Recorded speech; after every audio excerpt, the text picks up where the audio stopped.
Assalamualaikum warahmatullahi wabarakatuh. Informasi resmi mengenai penyaluran bansos. Jadi buat teman-teman jangan lupa tekan like dan subscribe supaya tidak ketinggalan info terbaru seputar penyaluran bansos.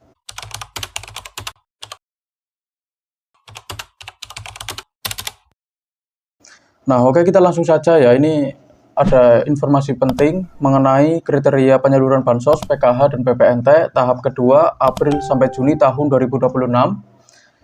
Ada 3 kriteria utama kelayakan ya. Agar bantuan dapat tersalurkan, KPM harus memenuhi 3 syarat utama. Ini yang pertama, harus terdaftar di DTSN. Nama penerima wajib terdaftar dalam DTSN yang menjadi acuan utama pemerintah dalam verifikasi dan validasi data ya. Jadi buat teman-teman yang sekarang belum mendaftar ya, silakan mendaftar bisa melalui aplikasi Cek Bansos dari Kementerian Sosial maupun bisa juga melalui kantor desa atau kelurahan setempat ya. Itu juga bisa. Dan yang sekarang baru terdaftar itu harap bersabar ya. Ada kemungkinan yang baru terdaftar ya, sekarang itu untuk tahap 2-nya masih belum cair, karena yang sekarang masih disalurkan itu untuk tahap yang pertama ya. Jadi banyak juga yang tahap pertama di bulan kemarin itu masih belum cair, dan sekarang itu statusnya masih dalam tahap penyaluran. Terus yang kedua ini kategori desil 1 sampai desil 4. Bantuan diprioritaskan bagi keluarga yang berada di kategori kesejahteraan ekonomi desil 1 sampai desil 4. Jadi buat para KPM yang sekarang desilnya tinggi, harap diturunkan ya.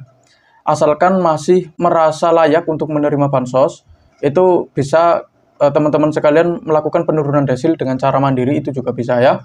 Melalui aplikasi Cek Bansos dari Kementerian Sosial, maupun bisa juga melalui kantor desa atau kelurahan setempat.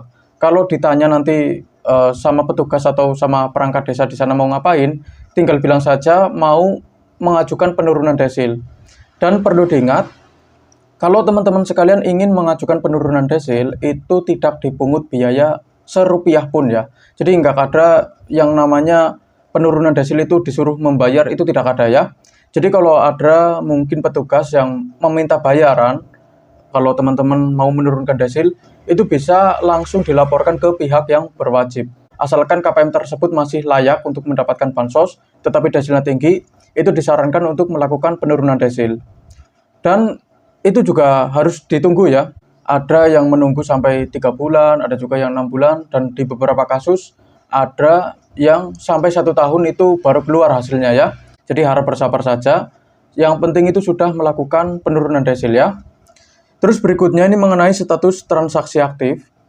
Status kepesertaan PKH dan PPNT harus aktif dan tidak dikeluarkan atau tereksklud dari sistem pada tahap kedua. Jadi kalau di tahap kedua statusnya di SIG-NG itu tereksklud, ada kemungkinan bansosnya untuk tahap yang kedua itu tidak cair ya. Jadi silakan tanyakan ke pendamping maupun ke perangkat desa apakah statusnya masih aktif atau tidak. Kalau sudah tidak aktif, itu bisa melakukan pembaruan data ya. Siapa tahu nanti setelah melakukan pembaruan data itu masih bisa terdaftar sebagai penerima bansos asalkan datanya itu masih padan di pusat data ya. Jadi silakan buat teman-teman. Ini yang pertama harus terdaftar di DTSN, yang kedua harus berada di desil 1 sampai desil 4 ya. Karena kalau di desil 5 itu sudah tidak dapat bansos reguler lagi ya, walaupun masih tercover sama KIS PPIJK. Terus yang ketiga, status transaksi itu harus aktif. Jadi kalau sudah tereksklud, itu ada kemungkinan sudah tidak mendapatkan bansos lagi. Jadi silakan buat teman-teman yang sekarang datanya sudah tidak aktif, silakan melakukan pembaruan data. Siapa tahu nanti setelah melakukan pembaruan data, itu masih bisa terdaftar sebagai penerima bansos ya. Terus berikutnya, ini penjelasan mengenai rumor desil 3 dan desil 4. Jadi ada kabar yang menyebutkan KPM desil 3 dan desil 4 tidak akan mendapatkan bantuan tahap kedua, itu bisa dibilang hoax ya. Jadi kalau ada kabar di luar sana yang mengatakan kalau KPM yang berada di desil 3 sampai desil 4 itu katanya tidak dapat bansos reguler lagi, itu bisa dipastikan berita tersebut hoax ya atau tidak benar ya. Untuk BPNT, KPM di desil 1 sampai desil 4 dipastikan masih bisa menerima bansos ya. Jadi kalau ada yang bilang katanya desil 3 itu sampai desil 4 tidak dapat BPNT, itu bisa dibilang ya hoax. Yang tidak dapat PKH sama BPNT itu KPM yang berada di desil 5 atau 6 sampai 10 ya. Kalau desil 5 itu dianggap cukup, tapi kalau desil 6 sampai 10 itu dianggapnya keluarga mampu. Memang untuk sekarang ini, pemerintah itu lebih berfokus pada KPM yang berada di desil 1 sampai desil 2, tetapi untuk KPM yang berada di desil 3 sampai 4 itu yang nggak sampai terbengkalai ya. Jadi jangan merasa nanti dipandang sebelah mata ya, itu nggak seperti itu ya. Terus berikutnya ini untuk PKH, fokus awal memang ditujukan pada desil 1 dan 2 ya.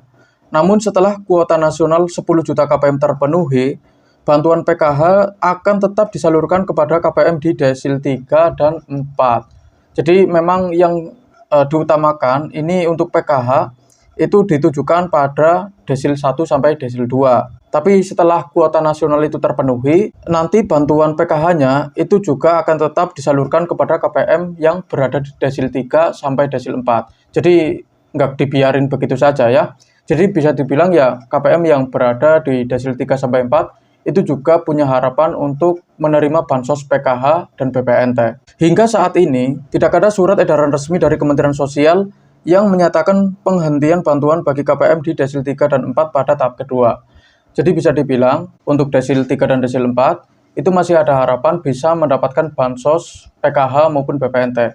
Jadi kalau di luar sana ada yang bilang katanya untuk tahap 2-nya, untuk KPM yang berada di desil 3 dan desil 4 itu sudah tidak dapat bansos tersebut, itu bisa dipastikan berita tersebut berita bohong ya, atau tidak benar. Karena tidak ada surat edaran resmi dari Kementerian Sosial yang menyatakan penghentian bantuan bagi KPM di desil 3 dan 4 ya, pada tahap kedua. Asalkan masih terdaftar ya, dan berada di desil 1 sampai 4, terus statusnya itu masih aktif, ada kemungkinan untuk tahap yang keduanya itu masih bisa cair. Walaupun untuk sekarang ini yang disalurkan itu masih tahap pertama yang susulan ya. Jadi seperti itu. Dan tugas saya untuk hari ini sudah selesai. Apa yang perlu saya sampaikan sudah saya sampaikan semua ya. Ini mengenai 3 kriteria utama ini sudah saya sampaikan. Terus mengenai rumor desil 3 dan 4 juga sudah saya sampaikan ya. Dan sekian dari saya. Terima kasih sudah menonton video ini sampai habis. Jangan lupa like, komen, dan subscribe. Kita berjumpa lagi di video berikutnya. Wassalamualaikum warahmatullahi wabarakatuh.